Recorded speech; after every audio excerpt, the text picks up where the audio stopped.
So hello students, this is your computer teacher Devdeep sir and I'm back with another session of your particular chapter that we were doing. That is which chapter we were doing? We were doing unit 2, that is web application. We have already completed 2 sessions, session 1 and session 2. Today we are going to start session 3, that is introduction to instant messaging. Okay, so without further ado, let us start our class. So we start off with the concept of instant messaging. What is that? Instant messaging, or IM, is a form of communication over the internet that offers instantaneous transmission of text messages. So the process by which text-based messages are transferred from one point to another instantly without any further delay is called instant messaging. So all of you please underline this.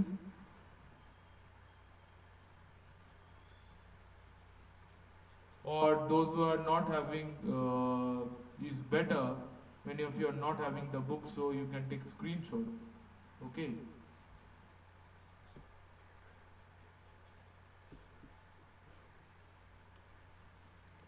Now most of the IM software, how we do transfer file?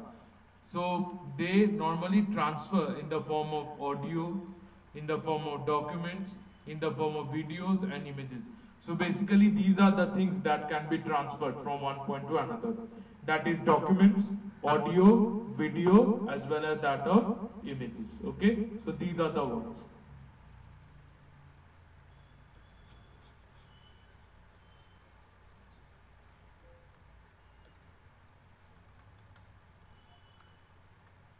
Now, what are the key features of internet messaging or instant messaging? Okay, the first feature, let us have a look, that text messages can be sent from one person to another. Okay, so rather it is given similar to SMS. Let me tell you one thing, that in WhatsApp or what any other instant messaging app, the transmission of message is much more faster, because text messages follow a protocol that we call in higher class or in colleges you will learn that we call it STP, shortest transfer pathway. It searches for the shortest tower, means by the help of mobile towers only the messages do reach. Shortest tower pathway it will search and the message will reach. Sometime, like when WhatsApp and all this were not there, I mean, we were kids at that time. We faced this difficulty. When we used to wish Christmas to our friend, the message used to come after New Year. So such was the scenario, because there was blockade. We call it dreadlock of messages. Okay, dreadlock is the word. But now with WhatsApp, it has become very simple, because there is no question of mobile tower now. It is pure instant messaging that is occurring by the help of the WhatsApp server. So no blockades as such. All right. Apart from that, see, another feature that we get is audio calling and conferencing. We can conference call up to 3 or 4 participants. Okay. Video calling and conferencing, we are seeing it. In fact, many teachers are teaching you by the apps like Google Meet, Zoom, etc., where connectivity is quite good. It can be also used as a file sharing medium. Through WhatsApp, you can share different files, and as well as we can back up our messages, or we can save our message history as well. Okay. So these are the main features. Okay.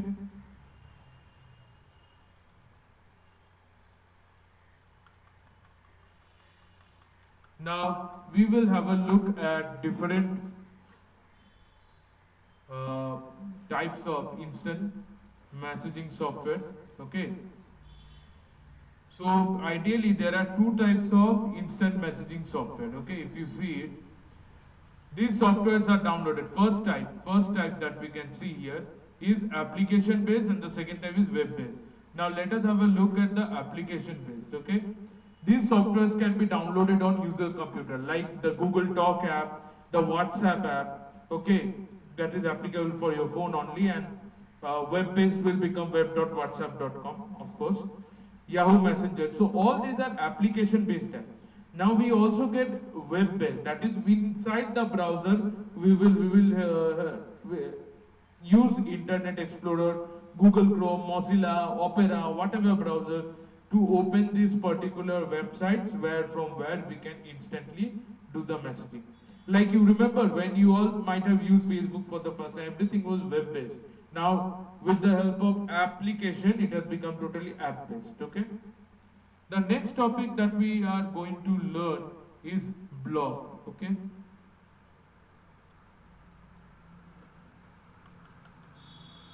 So blog, as we all know, is an online discussion forum or a site where online discussions are done, okay? So blog is a discussion style site used by non-technical users for creating personal web pages. So basically you can create personal web pages, you can create a chat room where you can have discussion on any hot raising issues that are there, okay? The topics that are unraveling or the hot topics you can say that are going on in the market at the time. Now basically blogs, the word blog has come from vblog, okay? I write here that is vblog or weblog. The word blog itself means to share, okay? So weblog or weblog, using this word, those persons who are doing blog, okay? So those persons who are doing blog, nowadays we all know that it's quite trendy also, they are called bloggers, okay? Those who share views, now, sharing content, etc. A blog can be also created through offline blogs, which can be later on uploaded to different websites. Now, some popular website that where you can do blogging is like you can see here. Yes, these are the websites. Just have a look. www.blogger.com. This is the most famous website. WordPress, Weebly, www.blog.com. So you can basically, what you have to do, you have to go to these web pages. You can create your account just like your email account, and you can create your own blog page where you can start blogging. Okay.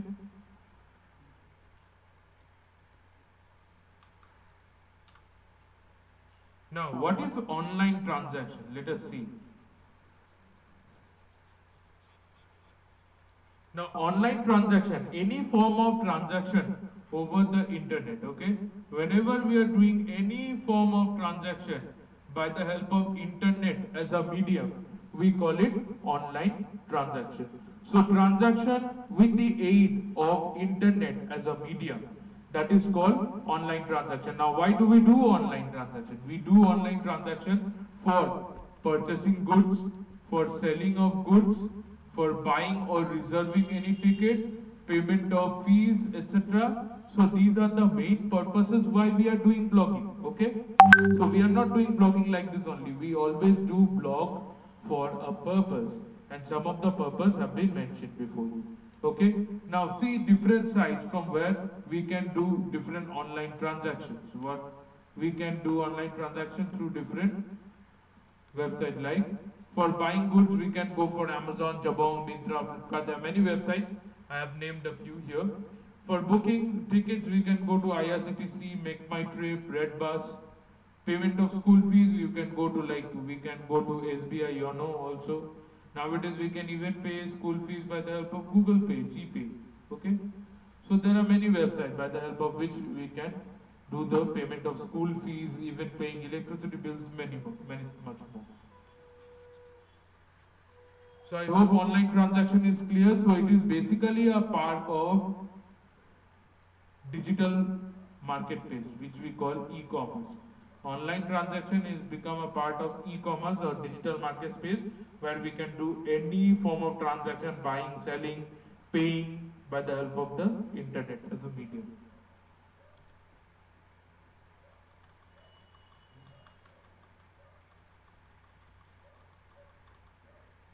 Now, there are different payment tools that are needed for doing online transaction. What are the needed? You must have a valid debit card.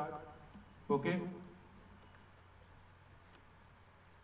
a valid debit card is needed, credit card is needed, and net banking subscription. These three are a must.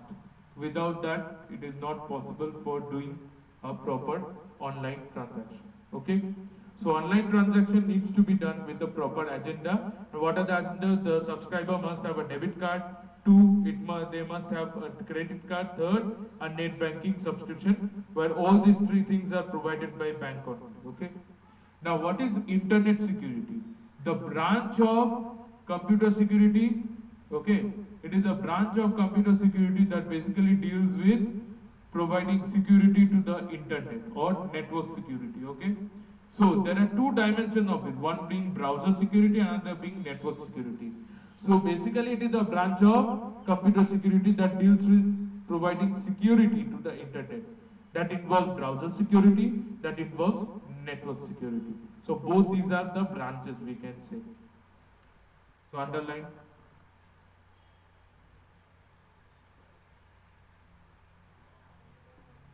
Now, what are the main objectives of network security?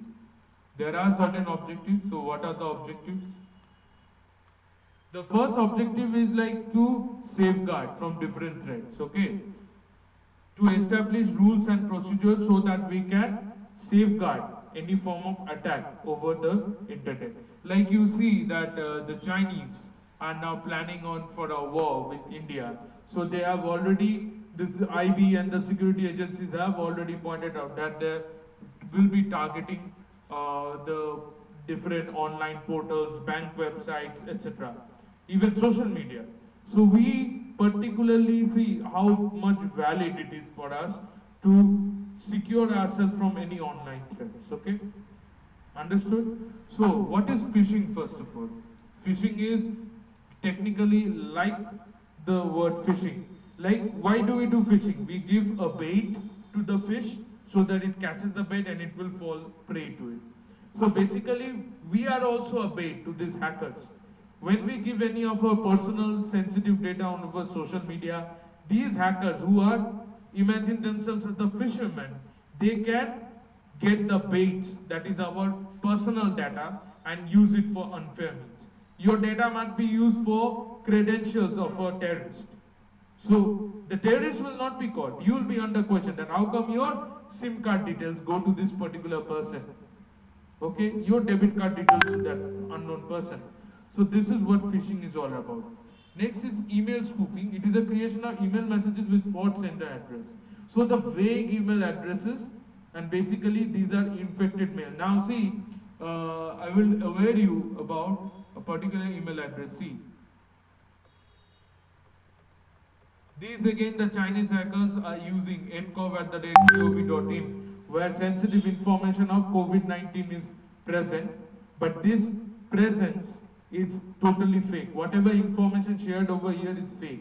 This is basically a website where they have targeted Indian users so they can loot the money out of the Indian users. Basically, this is a website where you can order corona vaccines, equipments, etc. But this has not been sanctioned by government of India at any terms. So this is a fake website I'm giving you because it's an example of email spoof or an online spoofing again. Now chat spoofing, what is chat spoofing? Spoofing means hoax or a trick, okay? Faking or deceiving someone.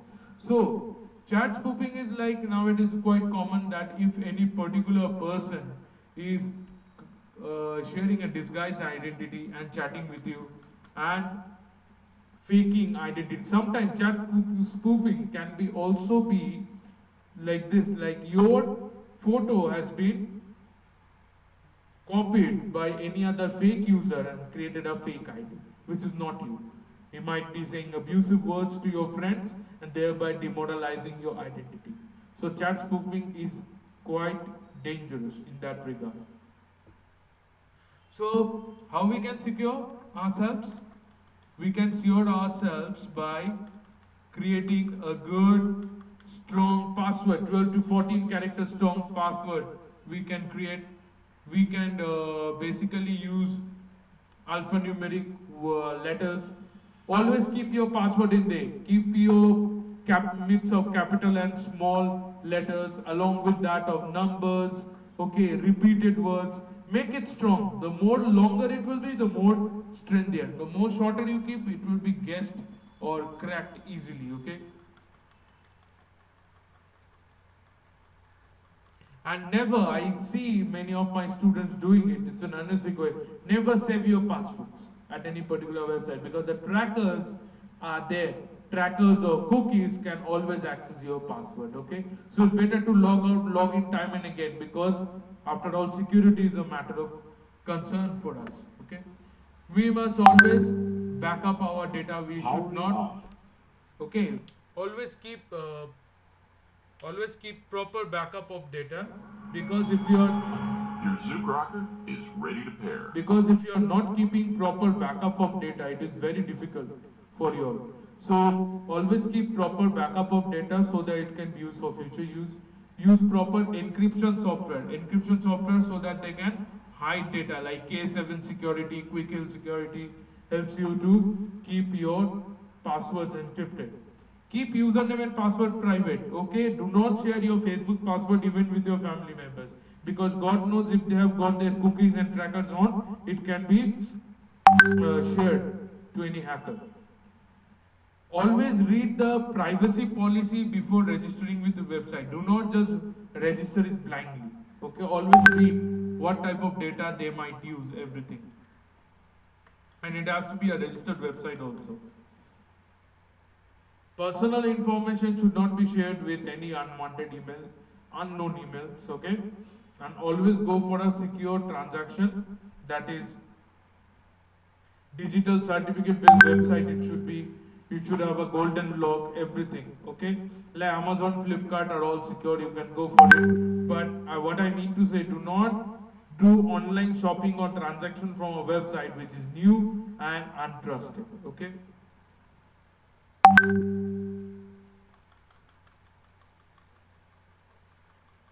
And always use proper antivirus and spyware software so that you can monitor who is tracking you, etc.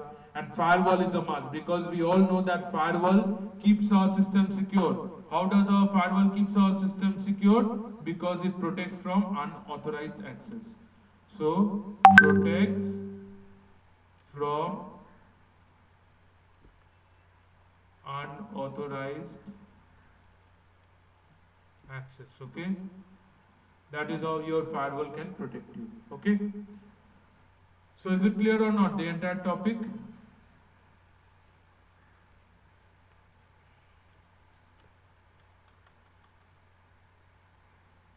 So with this we come to an end of the session, okay? I hope you have understood the topics. Now, there are no terms of questions for homework.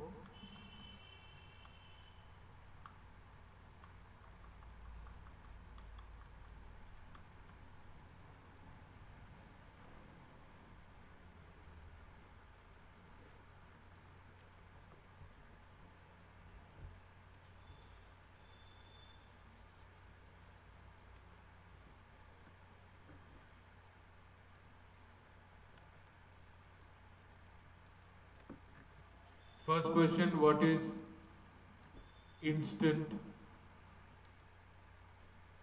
messaging?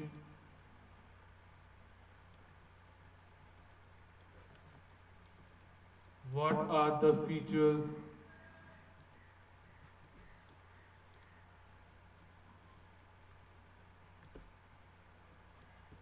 of instant messaging? This is the second question. Third question.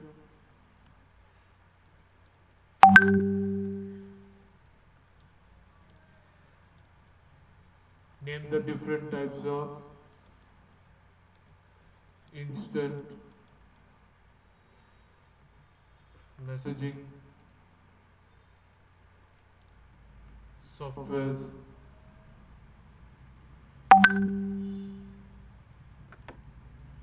Fourth question.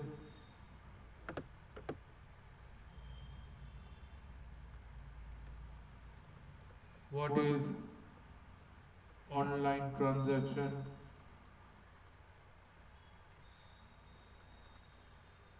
Why it is needed? Okay. So these 4 questions you all will be doing, and although it's a part of formality, I have to repeat it. In computer copy, you have to do it, as well as homework. How will you have to submit the homework? As per routine, okay? So as per the routine mentioned, you will have to submit your homework. All this question needs to be done. All right. So thank you, class. I hope you have understood the video. If you have any doubts in today's class, please open up your WhatsApp group, that is class 10 IT, and post any of your doubts that you are having. Okay. So thank you and have a nice day.